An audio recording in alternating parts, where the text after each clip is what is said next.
সবাইকে স্বাগত নতুন একটি ভিডিওতে। আজকে আলোচনা করব ক্লাস 12-এর হোম ম্যানেজমেন্ট বিষয়ের উপর ফাইনাল সাজেশন নিয়ে। ভিডিওটি শেষ পর্যন্ত দেখবে এবং চ্যানেলে নতুন হয়ে থাকলে চ্যানেলটি অবশ্যই সাবস্ক্রাইব করে রাখবে। প্রথম প্রশ্ন, গৃহের কার্যকারী পরিচালনার পদ্ধতির সোপানগুলি উল্লেখ করো। পরিচালনা পদ্ধতিতে মূল্যায়নের গুরুত্ব আলোচনা করো। উদাহরণসহ মূল্যায়নের বিভিন্ন ধরনগুলি বিশ্লেষণ করো। এখানে 2.5+2.5+3 হিসাবে নাম্বারটা রয়েছে। পরবর্তী কোশ্চেন 2-এর দাগে গুরুত্বপূর্ণ কোশ্চেন রয়েছে। সময় পরিচালনার সংজ্ঞা দাও। সময়ের সদ্ব্যবহারের 6টি উপাদান বা হেতু বর্ণনা করো। এইচএসে 2019 সালে এসেছিল। পারিবারিক বাজেটের গুরুত্ব কী? ভারসাম্য বা সমতা বাজেট এবং ঘাটতি বাজেটের মধ্যে পার্থক্য কী? পারিবারিক চক্র কীভাবে পারিবারিক বাজেটকে প্রভাবিত করে? 3+2+2 খুব গুরুত্বপূর্ণ প্রশ্ন এবারের জন্য। বিবাহের পূর্বে পরামর্শ বলতে কী বোঝায়? পরিবার পরিকল্পনার বিভিন্ন পদ্ধতিগুলি উল্লেখ করো। পরিবার পরিকল্পনা কীভাবে শিশুর স্বাস্থ্যের সঙ্গে সম্পর্কিত? এই কোশ্চেনটা খুব গুরুত্বপূর্ণ, আসবেই, সকলে দেখে যাবেন। 5-এর দাগের প্রশ্ন, সুষম আহারের সংজ্ঞা দাও। সুষম আহারের জন্য যে বিষয়গুলি বিবেচনা করা হয় বা উচিত সেগুলির বর্ণনা করো।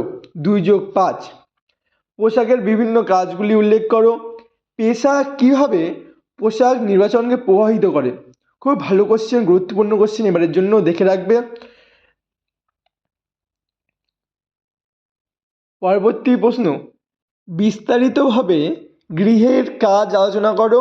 এর সাথে রয়েছে আভ্যন্তরীণ লজ্জার আনুষঙ্গিক উপকরণের ভূমিকা উল্লেখ করো। খুব গুরুত্বপূর্ণ কোশ্চেন। 8-এর দাগের প্রশ্ন, যে কোনো 4টি গৃহের কীটপতঙ্গের কথা উল্লেখ করো যেগুলি আমাদের জীবন ও সম্পত্তির ক্ষতি করে থাকে। একই সাথে থাকবে গৃহের কীটপতঙ্গ নিয়ন্ত্রণ পদ্ধতিগুলি সম্পর্কে আলোচনা করো। 9-এর দাগের প্রশ্ন, তোমার মত অনুযায়ী উপভোক্তা শিক্ষার কী প্রয়োজন? বর্তমান ব্যবস্থায় উপভোক্তা যে সমস্যার সম্মুখীন হন এরকম 5টি সমস্যা আলোচনা করো। 10-এর দাগের কোশ্চেন, সঞ্চয় কী? সঞ্চয়ের উদ্দেশ্যগুলি কী কী? একই সাথে থাকবে জীবন বীমার 2টি অসুবিধা লেখো। 1+4+2। ওয়ার্ল্ড হেলথ অর্গানাইজেশন অনুযায়ী মা ও শিশুর স্বাস্থ্য সম্বন্ধে কোন 3টি বিষয়ের উপর গুরুত্ব দিয়েছে? কিশোর ও কিশোরীদের সামাজিক প্রেক্ষাপট বিকাশ আলোচনা করো। বিদ্যালয়ের ভূমিকা মধ্য দিয়ে। 12 দাগের প্রশ্ন, পর্দার 2টি প্রয়োজনীয়তা লেখো।